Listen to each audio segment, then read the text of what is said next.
அனைத்து ஆசிரியர்களுக்கும் என் அன்பான வணக்கங்கள். நம்ம இன்றைக்கி 4th standard term 1 term 2 term 3 science பார்க்க போகிறோம். எல்லாமே இந்த ஒரே வீடியோவில் தான் ஃபுல்லாக நம்ம பார்க்க போகிறோம். இதில் எப்படின்னா கொஸ்டின்ஸை புக் வைஸாகவே நான் எடுத்துருக்கிறேன். அதனால் நீங்கள் இந்த 4th ஸ்டாண்டர்டு புக்கு படிக்கணும்னு அவசியமே இல்லை. இந்த ஒரு வீடியோவிலே நீங்கள் 4th டேம் 1 டேம் 2 டேம் 3 மூணையுமே தரவாக நீங்கள் படிச்சிடலாம். அனைத்து ஆசிரியர்களுக்கும் டெட் தேர்வில் வெற்றி பெற என் மனமார்ந்த வாழ்த்துக்கள். இப்போ நம்ம ஃபஸ்ட் கொஸ்டின் பார்க்கலாம். இது டேம் 1ல் உள்ள கொஸ்டின். நம்பர் 1, மூளை 3 வகைப்படும். அது என்னதெல்லாம் அப்படின்னா முன்மூளை, நடுமூளை, பின்மூளை. மூளை மொத்தம் எத்தனை வகைப்படும்னு கேட்கலாம். 3 வகைப்படும். முன்மூளை, நடுமூளை, பின்மூளை. மூளை என்பது நம் உடலின் கட்டளை மையம். மூளைங்கிறது நம்ம உடம்புடைய கட்டளை மையம். மனித மூளையின் எடை தோராயமாக 1.36 கிலோகிராம் ஆகும். மனித மூளையின் எடை தோராயமாக 1.36 கிலோகிராம் ஆகும். நுரையீரல் மார்பு பகுதியில் உள்ள ஓரிணைப்பை போன்ற உறுப்புக்கள்.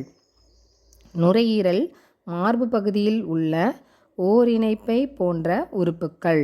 நெக்ஸ்ட்டு, காற்றை உள்ளிழுக்கும் போது ஆக்சிஜன் நுரையீரலுக்கு செல்கிறது. இதனால் நுரையீரல் விரிவடைகிறது. காற்றை வெளியேற்றும் போது கார்பன் டை ஆக்சைடு வெளியேறுகிறது. அப்போது நுரையீரல் என்ன செய்யும்? சுருங்குகிறது.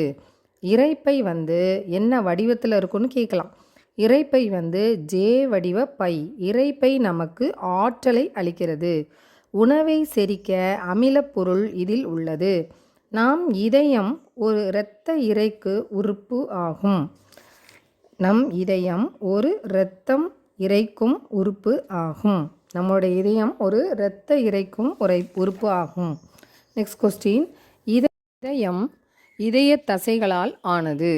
இதயம் இதய தசைகளால் ஆனது. இதயம் ஒரு நிமிடத்திற்கு 72 முறை துடிக்கிறது. 2 சிறுநீரகங்கள் உள்ளன. அது என்ன வடிவத்தில் இருக்குது? அவரை விதை வடிவ உறுப்பு. சிறுநீரகம் இரத்தத்தில் உள்ள நீரையும் நச்சுக்களையும் வடிகட்டி இதயத்தை சுத்திகரிக்கிறது. சிறுநீரகம் இரத்தத்தில் உள்ள நீரையும் நச்சுக்களையும் வடிகட்டி இரத்தத்தை சுத்திகரிக்கிறது. நெக்ஸ்ட் பொறுத்துக, ஓரிணை பஞ்சு போன்ற பை எது அப்படின்னா நுரையீரல்.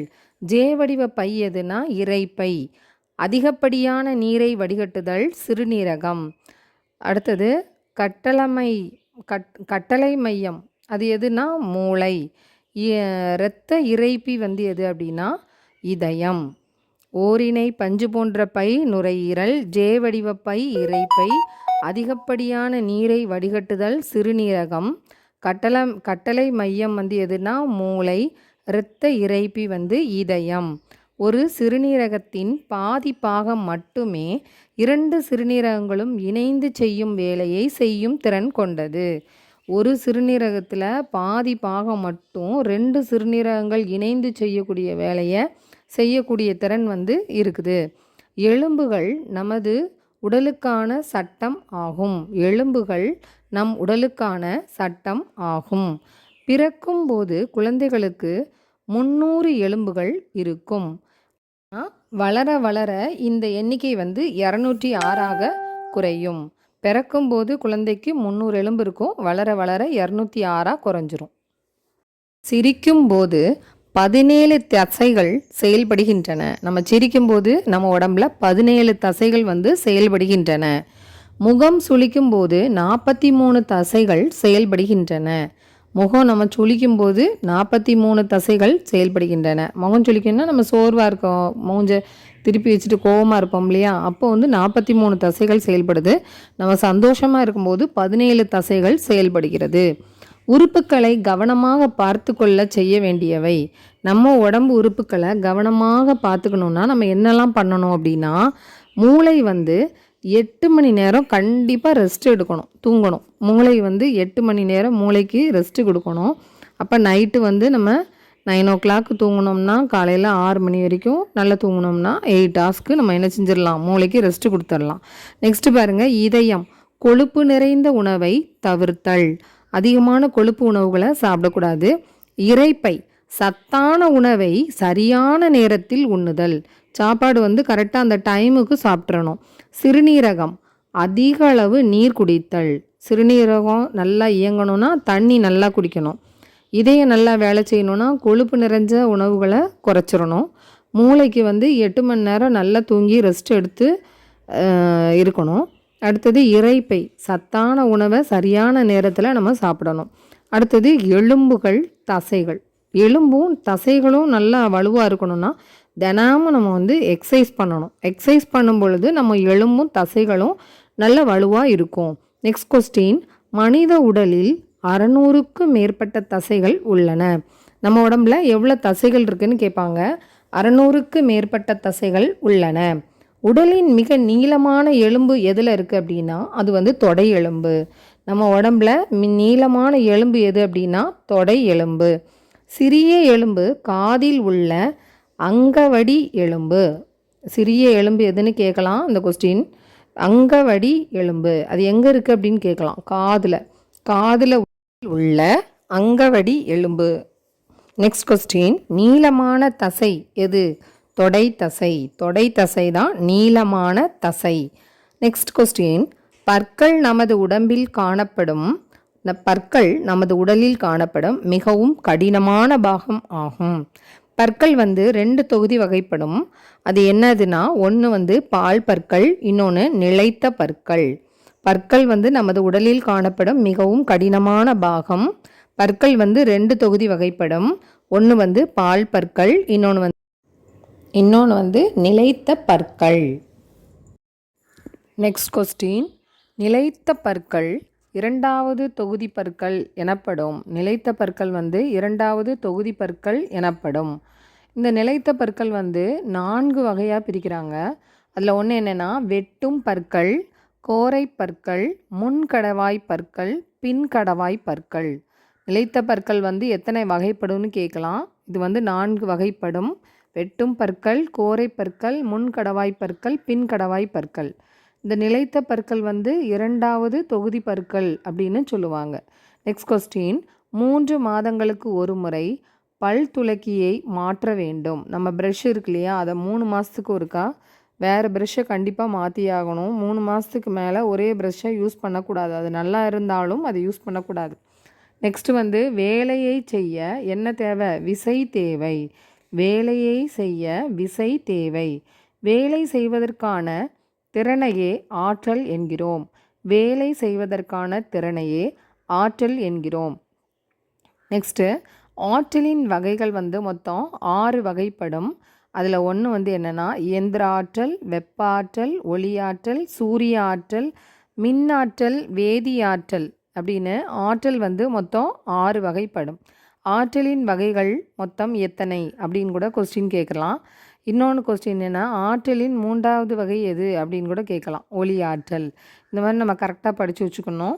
நெக்ஸ்ட் கொஸ்டின், ஆற்றலை ஆக்கவோ அழிக்கவோ முடியாது என்பது என்ன விதி? ஆற்றல் அழிவின்மை விதி. ஆற்றலின் திட்ட அலகு எதுனா ஜூல். இது கொஸ்டினில் கேட்கலாம். ஆற்றலின் திட்ட அலகு டேஷ் ஜூல். ஆற்றல் பற்றி விளக்கம் அளித்தது யாருன்னா ஜேம்ஸ் ஜூல் என்பவரது பெயரால் ஆற்றலின் அலகு ஜூல் என அழைக்கப்பட்டது. ஜூல்னு எப்படி பேர் வந்துச்சு? ஜேம்ஸ் ஜூல் அப்படிங்கிறவர் தான் இதை வந்து கண்டுபிடிச்சாரு. அதனால் இந்த ஆற்றல் அழிவின்மை விதியை வந்து என்னன்னு சொல்லியிருக்காங்க? ஜூல் அப்படின்னு சொல்லியிருக்காங்க. ஆற்றலின் திட்ட அலகு ஜூல். ஆற்றல் பற்றி விளக்கமளித்தவர் ஜேம்ஸ் ஜூல் என்பவரது பெயரால் ஆற்றலின் அலகு ஜூல் என அழைக்கப்பட்டது. நெக்ஸ்ட் கொஸ்டின், நமது பணியை எளிதாக்க உதவும் கருவி எளிய இயந்திரங்கள். நம்மளுடைய பணியை எளிதாக்க உதவும் கருவி எளிய இயந்திரங்கள். கப்பி என்பது ஒரு வகை இயந்திரம். இது வந்து எதுக்கு பயன்படுதுன்னா நீர் இறைத்தலுக்கு பயன்படுகிறது. நெக்ஸ்ட் கொஸ்டின், ஆப்பு என்பது பொருள்களை பிளக்க உதவும். ஆப்பு எதுக்கு பயன்படும் கேட்பாங்க. ஆப்பு என்பது பொருட்களை பிளக்க உதவும். எளிய இயந்திரம் பற்றிய கருத்தை கிரேக்க தத்துவஞானி ஆர்க்கிமெடிஸ் கிமு 3ஆம் நூற்றாண்டில் எடுத்துரைத்தார். எந்த நூற்றாண்டுன்னு கேட்கலாம். எளிய இயந்திரத்தை பற்றி யார் சொன்னான்னு கேட்கலாம். என்ன, கிரேக்க தத்துவஞானி ஆர்கமெட்டிஸ். எளிய இயந்திரத்தை பற்றி சொன்னவர் கிரேக்க தத்துவஞானி ஆர்கமெட்டிஸ். எந்த நூற்றாண்டுன்னு கேட்டால் 3ஆம் நூற்றாண்டு. அடுத்தது நெம்புகோல் பார்க்கலாம். நெம்புகோல் வந்து 3 வகைப்படும். அதில் ஒன்று முதல் வகை நெம்புகோல், 2ஆம் வகை நெம்புகோல், 3ஆம் வகை நெம்புகோல். விசை வந்து எந்த பொருளின் மீது செலுத்தப்படுகிறதோ அப்பொருளையே நம்ம என்னன்னு சொல்கிறோன்னா பளு அப்படின்னு சொல்கிறோம். திறன் என்பது நெம்புகோல் மீது நாம் செலுத்தும் விசையை தான் நம்ம திறன் சொல்கிறோம். ஆதார புள்ளி என்பது நெம்புகோல் சுழலும் புள்ளியை தான் நம்ம ஆதார புள்ளி அப்படின்னு சொல்கிறோம். முதல் வகை நெம்புகோலுக்கு எக்ஸாம்பிள் என்ன அப்படின்னா கத்தரிக்கோல், கொரடு, அப்புறம் சாய்ந்தாடி, இதெல்லாம் வந்து முதல் வகை நெம்புகோலுக்கு எடுத்துக்காட்டு. நெக்ஸ்ட்டு வந்து 2ஆம் வகை நெம்புகோலுக்கு வந்து சாறு பிழியும் கருவி, கொட்டைகள், உடைப்பான், தள்ளுவண்டி, இதெல்லாம் 2ஆம் வகை நெம்புகோல். முதல் வகை நெம்புகோலுக்கு திறனு பளு 2 கார்னர்லையும் இருக்கும், நடுவில் ஆதார புள்ளி இருக்கும். 2ஆம் வகை நெம்புகோலுக்கு வந்து திறனு ஆதார புள்ளி, நடுவில் என்ன இருக்கும் பளு இருக்கும். 3ஆம் வகை நெம்புகோலுக்கு வந்து ஆதார புள்ளி திறன், பளு வந்து எங்கே இருக்கும் மேலே இருக்கும். இடுக்கி, துடைப்பம், அப்புறம் ஹாக்கி, மட்டை, இந்த இதெல்லாம் வந்து 3ஆம் வகை நெம்புகோலுக்கு எக்ஸாம்பிள். அனைவரும் சப்ஸ்கிரைப் பண்ணிவிட்டு பாருங்கள் டீச்சர்ஸ். நீங்கள் யாருமே சப்ஸ்கிரைப் பண்ண மாட்டேங்கிறீங்க. சப்ஸ்கிரைப் பண்ணிவிட்டு பார்த்தீங்கன்னா அடுத்தடுத்து நான் போடுற வீடியோஸ் உங்களுக்கு நோட்டிஃபிகேஷனில் வந்துடும். இப்போ நம்ம ஏற்கனவே வந்து நான் 3rd ஸ்டாண்டர்டில் உள்ள சயின்ஸை வந்து டேம் 1, டேம் 2, டேம் 3 3ஐயும் நான் வந்து போட்டு விட்ருக்குறேன். அதை பார்க்காதவங்க கீழே டிஸ்கிரிப்ஷனில் லிங்க் தரேன், அதில் நீங்கள் பார்த்து இந்த லிங்க்கில் பார்த்துக்கோங்க. நெக்ஸ்ட்டு வந்து நம்ம வந்து இதே மாதிரி 5த்துக்கும் நம்ம சயின்ஸ் வந்து இது மாதிரி நம்ம போடுவோம். நீங்கள் வந்து சப்ஸ்கிரைப் பண்ணிவிட்டு பார்த்தீங்கன்னா உங்களுக்கு நான் போடுற அடுத்தடுத்த வீடியோஸ் வந்து உங்களுக்கு நோட்டிஃபிகேஷனில் வந்துடும். நெக்ஸ்ட் கொஸ்டின் பொறுத்துக. 2ஆம் வகை நெம்புகோல் அதுக்கு எடுத்துக்காட்டு என்னன்னு கேட்பாங்க. கொட்டை, உடைப்பான். நெக்ஸ்ட்டு வந்து கப்பிக்கு வந்து நீர் இறைத்தல். முதல் வகை நெம்புகோலுக்கு சாய்ந்தாடி. சக்கரம் மற்றும் அச்சுக்கு வந்து மிதிவண்டி. புதுப்பிக்க இயலும் வளம் எதுனா காற்று. இது வந்து மேட்ச்சில் கேட்கலாம், அதனால் இதை நல்லா படித்து வச்சுக்கோங்க. 2ஆம் வகை நெம்புகோல் கொட்டை, உடைப்பான். கப்பி வந்து நீர் இறைத்தல். முதல் வகை நெம்புகோலுக்கு சாய்ந்தாடி. சக்கரம் மற்றும் அச்சு இதுக்கு வந்து மிதிவண்டி. புதுப்பிக்க இயலும் வளம் வந்து காற்று. பாலின் இனிப்பு சுவைக்கு காரணம் அதில் உள்ள லாக்டோஸ் சர்க்கரை ஆகும்.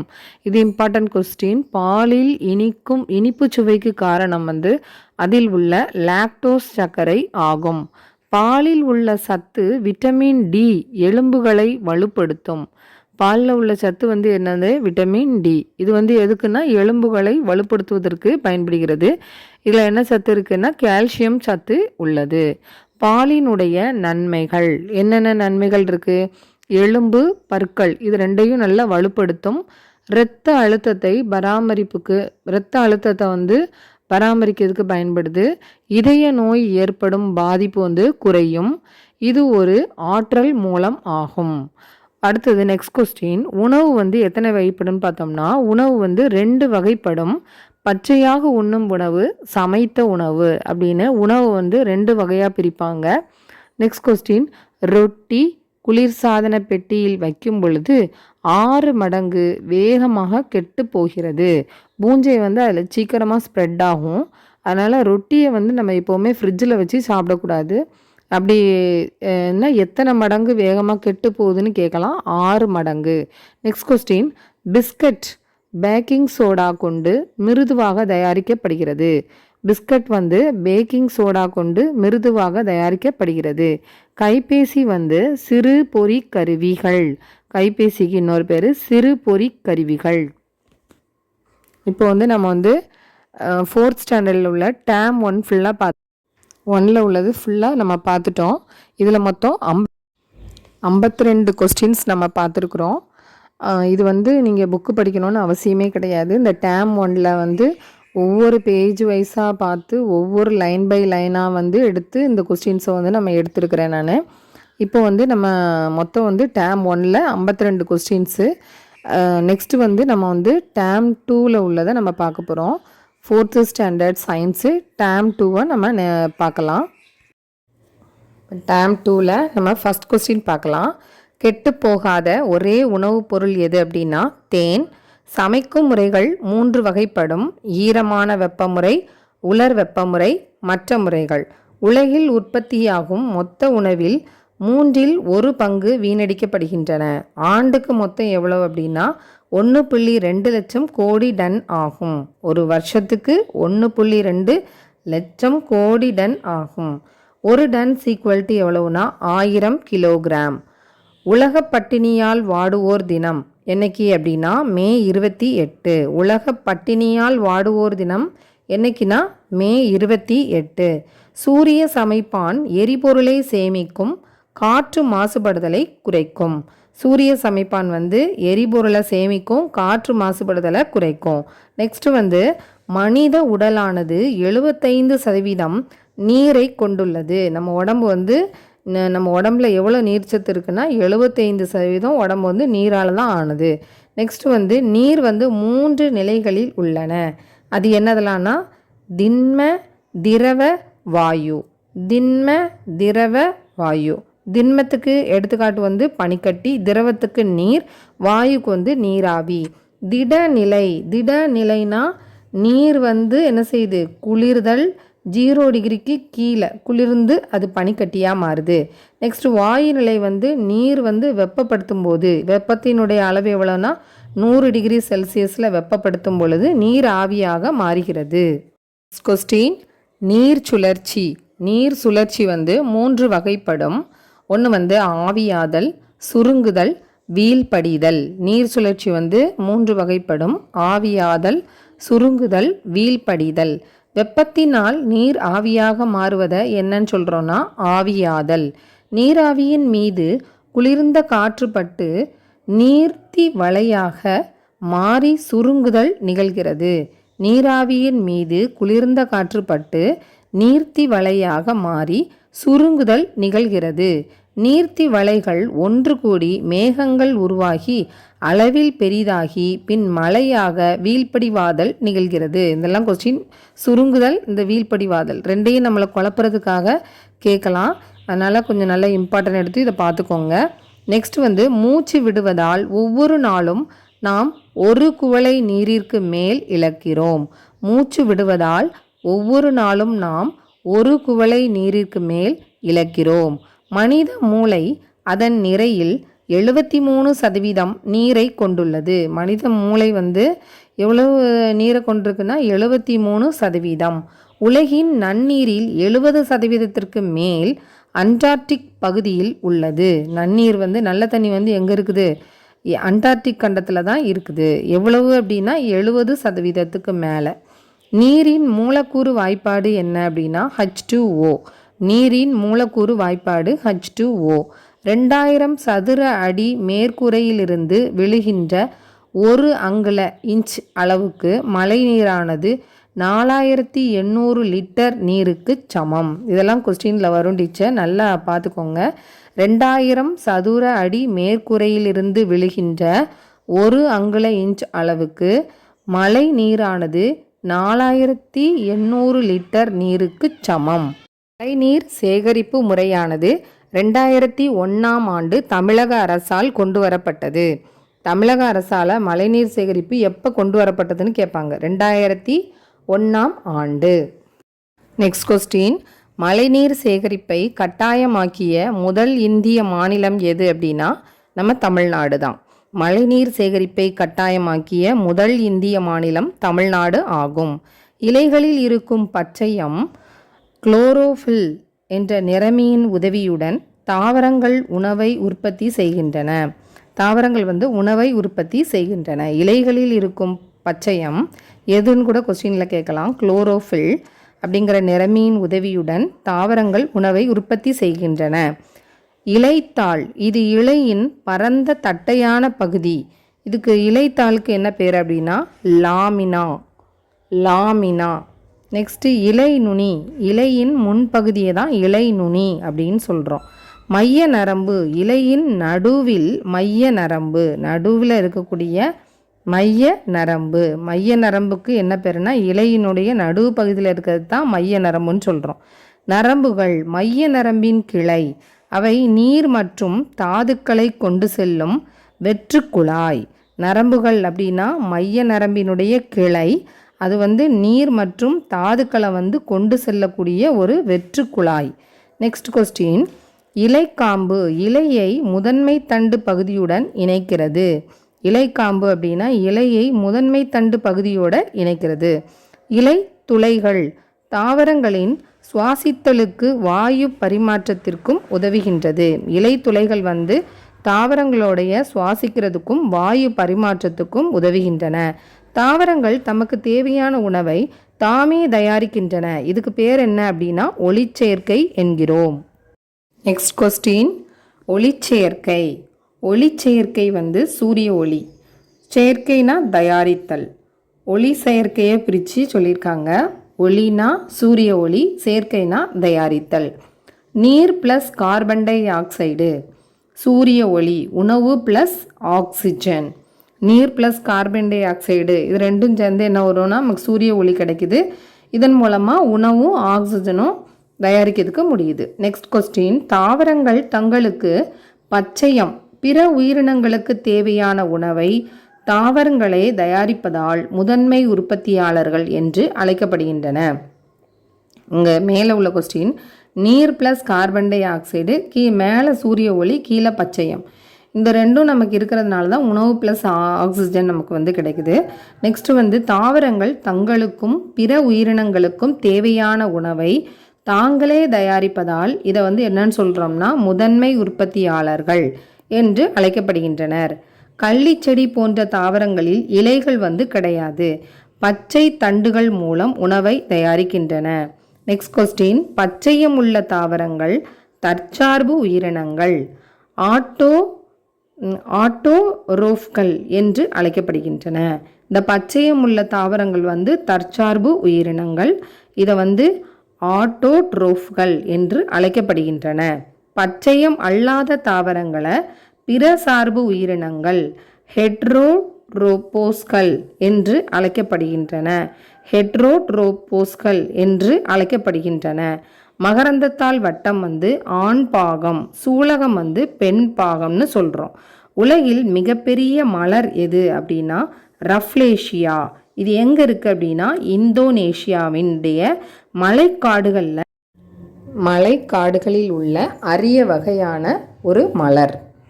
நெக்ஸ்ட் கொஸ்டின், காலநிலை மாற்றங்கள் பருவ காலங்கள் எனப்படும். காலநிலை மாற்றத்தை பருவ காலங்கள்னு சொல்கிறோம். பருவ காலங்கள் மொத்தம் 4 வகைப்படும். ஒன்று வசந்த காலம், கோடை காலம், இலையுதிர் காலம், குளிர்காலம். குறிப்பிட்ட பருவத்தில் பூக்கும் மலர்கள் பருவகால மலர்கள் அப்படின்னு சொல்கிறோம். குளிர்கால மலர்கள் டிசம்பர் பூ, குளிர்கால மல்லிகை, சம்மங்கி, இதெல்லாம் நம்ம குளிர்கால மலர்கள்னு சொல்கிறோம். டிசம்பர், அப்புறம் மல்லிகை, சம்மங்கி, இதை குளிர்கால மலர்கள்னு சொல்கிறோம். கோடைக்கால மலர்கள் எது அப்படின்னா மல்லிகை, சூரியகாந்தி, ரோஜா. நெக்ஸ்ட்டு இலையுதிர் வசந்த கால மலர்கள் எது அப்படின்னா டாலியா, குங்குமப்பூ, மணிப்பூ. இது மூணும் நமக்கு இலையுதிர் வசந்த கால மலர்கள். இந்த வசந்த கால மலர்கள் இல்லைன்னா இலையுதிர் கால மலர்கள் எது அப்படின்னு கேட்கலாம். நமக்கு மணிப்பூ அப்படின்னு கூட கொடுக்கலாம், டாலியா கூட கொடுக்கலாம். இது நமக்கு எது வருமோ நமக்கு கரெக்டாக எழுதணும். அனைத்து பருவங்களிலும் கனகாம்பரம் மலரும். கனகாம்பரம் செடி எல்லா காலங்கள்லேயும் அது பூக்கும். குறிஞ்சிப்பூ 12 ஆண்டுக்கு ஒரு முறை மட்டும் மலரும். இயல்பாக வளரும் இடத்திலிருந்து மனிதர்களால் கொண்டு வளர்க்கப்படும் தாவரம் அயல் தாவரம் அப்படின்னு பேர். அயல் தாவரம் மனிதர்கள் கொண்டு வளர்க்கக்கூடியதுக்கு பேர் அயல் தாவரங்கள். இயல் தாவரங்களுக்கு எக்ஸாம்பிள் சைக்கஸ், சைக்கோபனை, சாகோபனை. அயல் தாவரங்களுக்கு எக்ஸாம்பிள் சைக்கஸ். இந்த சைக்கஸ்க்கு இன்னொரு பேர் என்ன அப்படின்னா சாகோபனை, பெரணி, குரோட்டன்ஸ், விசிறிவாழை, படகு அல்லி, கற்றாழை. இதெல்லாம் அயல் தாவரங்கள். நெக்ஸ்ட்டு பார்த்தீனியம் எனப்படும் ஒரு வகையான களை செடி திடீரென புதிய இடங்களில் வளர்கிறது. பார்த்தீனியம் எனப்படும் ஒரு வகையான களை செடி திடீரென புதிய இடங்களெல்லாம் அது வளருமா. உணவாகும் வேர் எதெல்லாம் அப்படின்னா கேரட், பீட்ரூட், மரவள்ளி கிழங்கு. உணவாகக்கூடிய தண்டு எதுன்னு கேட்டாங்கன்னா வெங்காயம், மஞ்சள், கரும்பு. நெக்ஸ்ட் கொஸ்டின், உணவாகும் இலை எதெல்லாம் அப்படின்னா கொத்தமல்லி, முட்டைக்கோஸ், கீரை. இதெல்லாம் உணவாகும் இலைகள். உணவாகும் பூக்கள் எதுன்னு கேட்பாங்க வாழைப்பூ, காலிஃப்ளவர், கிராம்பு. இதெல்லாம் நமக்கு ரொம்ப ஈஸி தான், ஆனால் குழப்பறதுக்காக கிராம்பை கூட கொடுப்பாங்க, அது ஒரு பூ தான். உணவாகும் பழங்கள் எது அப்படின்னா வாழைப்பழம், மாம்பழம், பலா. உணவாகும் தானியங்கள் எது அப்படின்னா அரிசி, பருப்பு வகைகள், வெந்தயம். பூமியில் அதிக நாள் வாழும் உயிரினம் எது அப்படின்னா மரங்கள். மூங்கில் மரங்கள் ஒரு நாளில் 90 சென்டிமீட்டர் அளவு வளரும். இது ரெண்டும் முக்கியமான கொஸ்டின். பூமியில் அதிக நாள் வாழும் உயிரினம் எதுன்னு கேட்பாங்க மரங்கள். மூங்கில் மரங்கள் ஒரு நாளில் 90 சென்டிமீட்டர் அளவு வளரும். Next 4th standard term 3 science பார்க்க போகிறோம். வீட்டுக்கழிவு முறையாக கையாளும் 3 முறையின் சுருக்கமே நம்ம என்னன்னு சொல்கிறோன்னா 3R. வீட்டுக்கழிவு கழிவு முறை இருக்கு இல்லையா, அதை கையாளக்கூடிய ஒரு 3 முறைகளோட சுருக்கத்தை தான் நம்ம என்னன்னு சொல்கிறோம்னா 3R. கழிவு மேலாண்மைன்னு இன்னொரு பேர் இருக்குது 3R. மட்கும் கழிவு பச்சை, மறுசுழற்சி செய்யக்கூடிய கழிவு நீலம், மறுசுழற்சி செய்ய இயலாத கழிவு சிவப்பு. மட்கும் கழிவை பச்சை கலர்னு சொல்கிறோம். மறுசுழற்சி செய்யக்கூடிய கழிவை என்னன்னு சொல்கிறோம்னா நீல கலரு. மறுசுழற்சி செய்ய இயலாத கழிவை நம்ம சிவப்பு அப்படின்னு சொல்கிறோம். 3R குறைத்தல், ரெடியூஸ். 3Rக்கு எதெல்லாம் 3R 3R இருக்கு இல்லையா, அது என்னதுன்னா ரெடியூஸ், ரீயூஸ், ரீசைக்கிள். இது தமிழில் என்ன கேட்பாங்கன்னா குறைத்தல், மறு பயன்பாடு, மறுசுழற்சி. குறைத்தல்னா ரெடியூஸ், மறு பயன்பாடுனா ரீயூஸ், மறுசுழற்சினா ரீசைக்கிள். உணவு மற்றும் பானங்களில் உள்ள கண்ணாடி கொள்கலன்கள் 100% மறுசுழற்சி செய்யக்கூடியது. இதனை பல முறை மறுசுழற்சி செய்யலாம். கண்ணாடி பாட்டிலை மட்டும் நம்ம எத்தனை திருப்பினாலும் மறுசுழற்சி செஞ்சுக்கலாம். லியோ பேக்லேண்ட் என்பவரால் 1907ஆம் ஆண்டு முதலில் முழுமையான செயற்கை நெகிழி கண்டுபிடிக்கப்பட்டது. லியோ பேக்லேண்ட் அப்படிங்கிறவரால் 1907ஆம் ஆண்டு முதலாக செயற்கை நெகிழி கண்டுபிடிக்கப்பட்டது. இது ஒரு முக்கியமான கொஸ்டின். அடுத்து நெக்ஸ்ட்டு, தேசிய பசுமைப்படை NCC, பசுமை எங்கோ வளமை அங்கே, இந்திய அரசால் தொடங்கப்பட்டது. நெக்ஸ்ட் கொஸ்டின், யானை, அணில், எலி மற்றும் வௌவால் போன்ற சில விலங்குகள் தூங்கும்போது கனவு காண்கின்றன. தூங்கும்போது கனவு காணக்கூடிய விலங்கு எதுன்னு இதில் ஏதாவது ஒன்று கொடுக்கலாம். யானை, அணில், எலி மற்றும் வௌவால். நெக்ஸ்ட் கொஸ்டின், பூனை, நாய், குரங்குகள் நீண்ட கனவு நேரத்தை கொண்டுள்ளன. பூனை, நாய், குரங்கு இது 3 ரொம்ப நேரம் கனவு காங்குமா, நீண்ட கனவு நேரத்தை கொண்டுள்ளன. ஆண் தேனியை ட்ரோன்கள் என அழைப்பர். ஆண் தேனியை ட்ரோன்கள் என அழைப்பர். சமூக நெசவாளர் என்ற பறவைகள் சோசியல் வீவர்ஸ் தனியாக கூடுகளை கட்டுவது இல்லை. அவ்வினத்தின் ஆண் பறவைகள் ஒன்றாக இணைந்து 400 பறவைகள் தங்கக்கூடிய ஒரு பொதுவான கூட்டினை கட்டும். அந்த பறவைக்கு பேர் என்னன்னு கேட்பாங்க, அதுக்கு இன்னொரு பேர் என்னன்னு கேட்பாங்க, சமூக நெசவாளர். அந்த பறவைக்கு சமூக நெசவாளர்னு பேர். இந்த கூட்டை ஆண் பறவைகள் தான் ஒன்றாக இணைந்து கட்டும். எவ்வளோ பறவைகள் கேட்டோம்னா 400 பறவைகள் தங்கக்கூடிய பொதுவான கூட்டினை கட்டும். பச்சை ஹெரான் என்ற பறவையால் நீந்தவே முடியாது என்றாலும் அது வண்ணமயமான இலைகள், பழங்களை நீரில் போடும்போது என்னவென்று பார்க்க மீன் வரும். அப்போது தன் அழகால் அதனை பிடிக்கும். அந்த பறவை எதுன்னு கேட்பாங்க, பச்சை ஹெரான். கொஸ்டின், விலங்குகளின் குழுப்பெயர்கள். விலங்குகளோட குழுப்பெயர்களை எப்படி சொல்லலாம்னு பார்க்கலாம். சிங்க கூட்டத்துக்கு என்னன்னு சொல்லுவோம்னா அணி அப்படின்னு சொல்லுவோம். ஓநாய், மீன், ஆந்தை இதுக்கெல்லாம் கூட்டம்னு சொல்லுவோம். ஓநாய் கூட்டம், மீன் கூட்டம், ஆந்தை கூட்டம் அப்படின்னு சொல்லுவோம். ஆட்டுக்கு மந்தை, ஆடு கூட்டம் கூட்டமாக போகிறத நம்ம மந்தைன்னு சொல்லுவோம், ஆட்டு மந்தை. எறும்பு வந்து சமூகம். எறும்பு வந்து சமூகம். நெக்ஸ்ட் கொஸ்டின், குழு நடத்தை. உணவை பெறுதல். புலி வேட்டையாடி உணவை பகிர்தல். இளம் உயிரினங்களின் பாதுகாப்பு. பெண் யானை தன் குட்டியை பாதுகாத்தல். நெக்ஸ்ட் கொஸ்டின், வேட்டையாடுபவர்களிடமிருந்து பாதுகாப்பு. காட்டு விலங்குகள். வேட்டையாடுபவர்களிடமிருந்து தப்பித்து பலத்த ஒலி வந்து எழுப்புதல். வேட்டையாடுபவர்களிடமிருந்து பாதுகாப்பு. காட்டு விலங்குகளிடமிருந்து நம்ம வேட்டையாடும் போது தப்பிக்கிறதுக்காக பலத்த ஒலியை எழுப்புதல். நெக்ஸ்ட்டு, வேலை பகிர்வு. வேலைக்கார தேனீகள் இருக்கு இல்லையா, அது வந்து மலர்கிட்ட இருந்து தேனை சேகரித்து தேன் கூட்டை உருவாக்குதல். நெக்ஸ்ட்டு, ஆற்றல் சேமிப்பு. காற்றின் எதிர்ப்பை குறைக்க பறவைகள் வந்து வி வடிவத்தில் பறத்தல். இந்த கொஸ்டின் கண்டிப்பாக வரலாம். ஆற்றல் சேமிப்பு.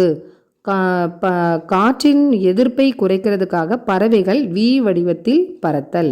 பறவைகள் வி வடிவத்தில் எதுக்காக பறக்குது அப்படின்னு கேட்டோம்னா ஆற்றல் சேமிப்பு அப்படின்னு சொல்லணும். நெக்ஸ்ட்டு, கடல் நீர் நாய்கள் தூங்கும்போது அவை கைகளை பிடித்து கொள்கின்றன. அதனால் அவை ஒன்றை விட்டு ஒன்று விலகி போவது இல்லை. தண்ணியில் அது தூங்கும்போது கையை கோர்த்துக்கிட்டு இருக்குமா, ஒன்று விட்டு ஒன்று பிரியவே பிரியாது. ஒவ்வொரு கொஸ்டினும் இன்ச்சு பை இன்ச்சாக புக்கில் ரீட் பண்ணி இது நானே எடுத்து எழுதுனது தான். அதனால் நீங்கள் புக்கை படிக்கணும்னு அவசியமே கிடையாது. இந்த இதை என்னோடய வீடியோவை நீங்கள் பார்த்தாலுமே போதும், புக்கை ஃபுல்லாமே நீங்கள் படித்ததாக தான் அர்த்தம். அதனால் டெய்லி வந்து வீடியோவை மறக்காமல் பாருங்கள், சப்ஸ்கிரைப் பண்ணுங்கள். அப்போ தான் நான் போடுற அடுத்தடுத்த வீடியோஸ் உங்களுக்கு நோட்டிஃபிகேஷனில் வரும். நெக்ஸ்ட் கொஸ்டின் நம்ம பார்க்கலாம். விலங்குகளின் தகவமைப்பு 3 வகைப்படும். அவை உடல் தகவமைப்பு, குளிர் பிரதேசங்களில் வாழும் பனிக்கட்டியின் ரோமங்கள், வெப்பத்தை தணிக்க குறுகிய காது. விலங்குகளோட தகவமைப்பு வந்து 3 வகைப்படும். எப்படி அப்படின்னா உடல் தகவமைப்பு, இன்னொன்று உடல் செயலியல் தகவமைப்பு, இன்னொன்று நடத்தை தகவமைப்பு அப்படின்னு விலங்குகளோட தகவமைப்பை 3 வகையாக பிரிக்கலாம். அதில் உடல் தகவமைப்பு என்னது அப்படின்னா குளிர் பிரதேசங்களில் வாழக்கூடிய பனிக்கரடி இருக்கு இல்லையா, அதோட ரோமங்கள் வந்து எப்படி இருக்கும், ரொம்ப ஹார்டாக அது குளிர் இது தாங்குகிற அளவுக்கு ஏற்ற மாதிரி அதோட ஸ்கின் வந்து இருக்கும். வெப்பத்தை தணிக்க குறுகிய காது இருக்கும். வெப்பத்தை தணிக்கிறதுக்காக அதுக்கு சின்ன காது இருக்கும். நெக்ஸ்ட்டு உடற்செயலியல் தகவமைப்பு. குளிரும் போது நாய் உடலின் சூட்டை அதிகரிக்க நடுங்குகிறது. கோடை காலத்தில் வெப்பத்தை தணிக்கிறதுக்காக நாக்கை வந்து நாய் வந்து வெளியே தொங்க விட்டுக்கிட்டே இருக்கும். நெக்ஸ்ட் வந்து நடத்தை தகவமைப்பு. பறவைகளுடைய இடம்பெயர்வு. இந்த சூழ்நிலை சரியில்லை அப்படின்னா அந்த பறவை வந்து இன்றைக்கி வந்து இந்த கிளைமேட் சரியில்லைன்னா வேறு கிளைமேட் எங்கே அதுக்கு தனக்கு ஏற்ற சூழ்நிலை இருக்கோ அங்கே இடம்பெயரும். அதை நம்ம நடத்தை தகவமைப்பு அப்படின்னு சொல்கிறோம். நெக்ஸ்ட்டு, முள்ளம் பன்றியின் உடலில் முட்கள் இருப்பதால் அது எதிரிகளிடமிருந்து தன்னை பாதுகாத்து கொள்கிறது. நெக்ஸ்ட் கொஸ்டின், முதலைகள் உணர்திறன் கொண்ட தோலை கொண்டிருப்பதால் நீரில் ஏற்படும் சிறிய அதிர்வுகளை கூட உணர முடியும். முதலையால் சின்ன அதிர்வை கூட உணர்றதுக்கு முடியும் அப்படின்னு சொல்லியிருக்காங்க.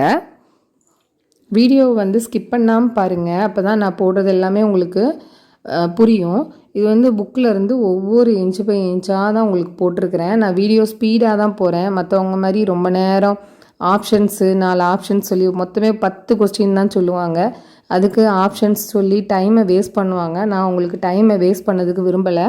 இந்த ½ an hourலேயே உங்களுக்கு வந்து டேம் 1, டேம் 2, டேம் 3 ஃபுல்லாக கம்ப்ளீட் பண்ணிடுவேன். என்ன ஒன்று, இன்றைக்கி ½ an hour இதை கேட்டிங்கன்னா நாளைக்கும் இதே வீடியோவை கேளுங்க. ஒரு 2-3 திருப்பி கேட்கும்போது ஆட்டோமேட்டிக்காக வந்து நம்ம மைண்டில் வந்து ஸ்டோர் ஆகிடும்.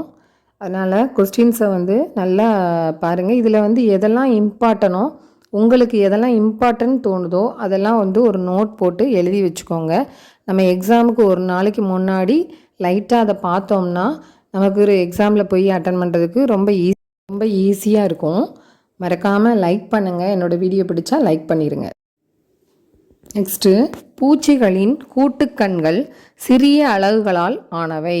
பூச்சிகளுடைய கண்கள் வந்து கூட்டுக்கண்கள் சின்ன அலகால் ஆயிருக்கும். நெக்ஸ்ட் கொஸ்டின், அவை ஒமீடியா அப்படின்னு சொல்லி அழைக்கிறாங்க. அதுக்கு பேர் என்னன்னு கேட்பாங்க. ஒமீடியா. எறும்புகளின் உணர் நீட்சியில் வாசனை சுவை உறுப்புகள் உள்ளன. எறும்புகளுடைய உணர்நீச்சியில் வாசனையும் சுவை உறுப்புகளும் இருக்குது. கால்களினால் தரையின் அதிர்வுகளை அது உணரக்கூடியது. கால்களினால் தரையோட அதிர்வுகளை அது உணரக்கூடியது. பூனையின் உணவில் சர்க்கரை சேர்த்தால் பயனில்லை, ஏனெனில் பூனையால் இனிப்பை சுவைக்க முடியாது. பூனைக்கு இனிப்பு டேஸ்ட்டே தெரியாது. நெக்ஸ்ட் பாம்புகள் குறைவாகவே பார்க்கும் திறன் உடையது. நாக்கை கொண்டே அது உணர்கிறது. பாம்புக்கு பார்வை திறன் கம்மி தான், ஆனால் நாக்கை வச்சு தான் அது ஸ்மெல் பண்ணி உணரும். நெக்ஸ்ட்டு வௌவாலுக்கு கேட்கும் திறன் அதிகம். வௌவாலுக்கு கேட்கும் திறன் அதிகம். வௌவால் மீயொலியை எழுப்பும் தன்மை உடையது. வௌவால் மீயொலியை எழுப்பும் தன்மை உடையது. பாதையில் உள்ள பொருட்களை தெரிந்து கொள்ள ஒலியை பயன்படுத்துகிறது. அதையே நாம் எதிரொலித்து இடமாக்கல் என்கிறோம். பாதையில் உள்ள பொருட்களை தெரிந்து கொள்ள ஒலியை பயன்படுத்துகிறது. அதையே நாம் எதிரொலித்து இடமாக்கல் என்கிறோம். இரத்தம் குடிக்கும் வௌவால்கள் வெப்பத்தை கண்டறியும் மூக்குகளை கொண்டதால் இரையை எளிதில் கண்டறியும். இது ரொம்ப இம்பார்ட்டண்டான கொஸ்டின். இரத்தம் குடிக்கும் வௌவால்கள் வெப்பத்தை கண்டறியும் மூக்குகளை கொண்டதால் இரையை எளிதில் கண்டறியும். நெக்ஸ்ட் கொஸ்டின், இரவில் சுறுசுறுப்பாக செயல்படும் விலங்குகள் எது அப்படின்னு பார்த்தோம்னா பூனை, ஆந்தை, வௌவால், எலி, மின்மினி பூச்சி, அந்துப்பூச்சி. நெக்ஸ்ட் கொஸ்டின், பெற்றோரின் பராமரிப்புக்கு மிகச்சிறந்த உதாரணம் எது அப்படின்னு பார்த்தோம்னா அது கங்காரு தான். வேறு எதுவுமே அதுக்கு ஈடு இணை கிடையாது. அதுதான் தன்னோட பைக்குள்ளே தன்னோட குட்டியை பாதுகாப்பாக வச்சுருக்கோம். அதனால் பெற்றோரின் பராமரிப்புக்கு மிகச்சிறந்த உதாரணம் எது அப்படின்னா கங்காரு. காற்று ஒரு கலவை. களிமண் பானையில் ஆயிரக்கணக்கான மிகச்சிறிய துளைகள் உள்ளன. இந்த துளைகளின் மூலம் நீரானது நீர் ஆவியாக வெளியேறுவதால் குளிர்ச்சியாக உள்ளது. அதான் மண்பானை, களிமண் பானை எப்படி குளிர்ச்சியாக இருக்குது அப்படின்றது இதில் தெரியும். ஆயிரக்கணக்கான சிறிய துளைகள் இருக்கிறதுனால தான் அந்த மண்பானையில் உள்ள தண்ணி குளிர்ச்சியாக இருக்குது. நெக்ஸ்ட் கொஸ்டின், காற்றில் நைட்ரஜன் 78% உள்ளது. ஆக்சிஜன் காற்றில் எவ்வளோ இருக்குன்னா 21% தான் இருக்குது. கார்பன் டை ஆக்சைடு 0.03% உள்ளது.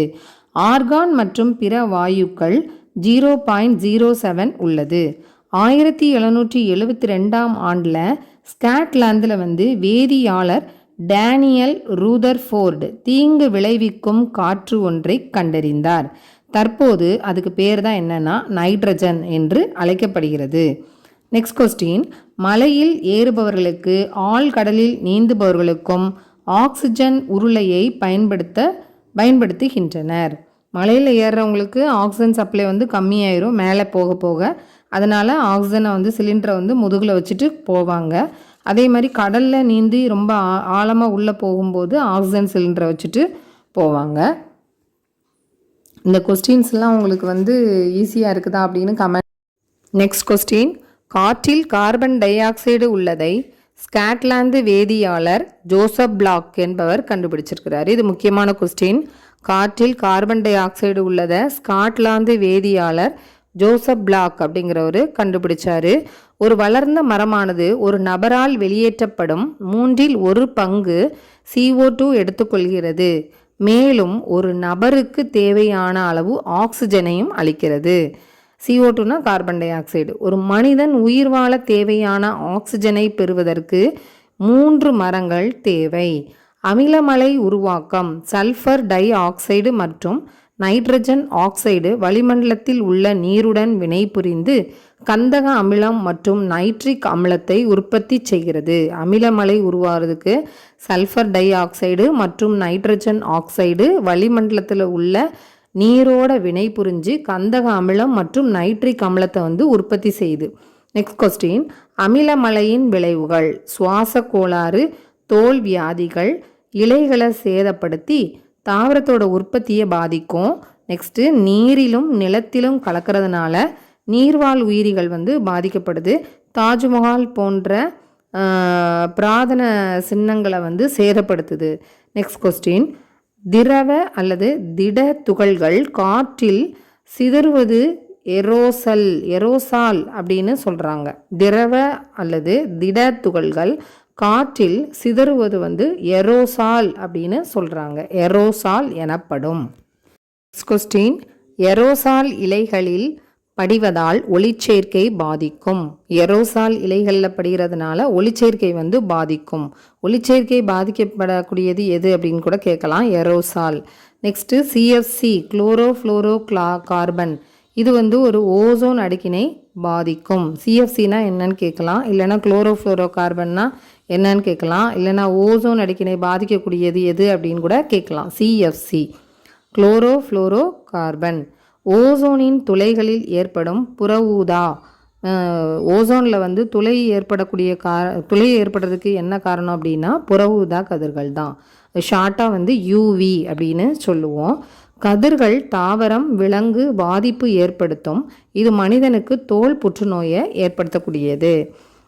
கொஸ்டின்ஸ் வந்து நான் ரொம்ப ஸ்பீடாக போகிறேனான்றத சொல்லுங்கள். இல்லை இது உங்களுக்கு ஓகேனா நெக்ஸ்ட் டைமும் நான் இதே மாதிரி நான் உங்களுக்கு சொல்கிறேன். என்னன்றதை நீங்கள் எனக்கு கமெண்ட் பண்ணுங்கள். ஸ்பீடுன்னு சொன்னால் நீங்கள் ஸ்பீடுன்னு மட்டும் எனக்கு கமெண்ட் பண்ணுங்கள், நான் அண்டர்ஸ்டாண்ட் பண்ணிக்கிறேன். இல்லை இதே மாதிரி சொன்னால் போதுன்னா எனக்கு ஓகேன்னு மட்டும் நீங்கள் கமெண்ட் பண்ணுங்கள், நான் அதை அண்டர்ஸ்டாண்ட் பண்ணிக்கிறேன். நெக்ஸ்ட்டு வந்து காற்று மாசினால் ஏற்படும் நோய் என்னன்னு பார்த்தோம்னா சுவாச நோய், காய்ச்சல், காசநோய், இதயத்திலிருந்து இரத்த நாள பாதிப்பு, சோர்வு, தலைவலி மற்றும் பதட்டம், நரம்பு மண்டல பாதிப்பு. காற்று மாசினால் ஏற்படும் நோய் சுவாச நோய். எக்ஸாம்பிள் வந்து காய்ச்சல், காசநோய், இதய இரத்த நாள பாதிப்பு, சோர்வு, தலைவலி மற்றும் பதட்டம், நரம்பு மண்டல பாதிப்பு. இதோடு நமக்கு வந்து 4th ஸ்டாண்டர்டில் உள்ள டேம் 1, டேம் 2, டேம் 3 புக்கையே ஃபுல்லாக கவர் பண்ணியாச்சு. நீங்கள் புக்கே படிக்க வேண்டாம், இதை நல்லா தரவு பண்ணிட்டு போங்க. நெக்ஸ்ட்டு வீடியோவில் நம்ம வந்து பார்க்கலாம். அனைவரும் தேர்வில் வந்து வெற்றி பெறதுக்கு என்னுடைய மனமார்ந்த வாழ்த்துக்கள். வீடியோ பிடிச்சிருந்தால் லைக் பண்ணுங்கள், ஷேர் பண்ணுங்கள், கமெண்ட் பண்ணுங்கள், சப்ஸ்கிரைப் பண்ண மறந்துடாதீங்க. Thank you so much.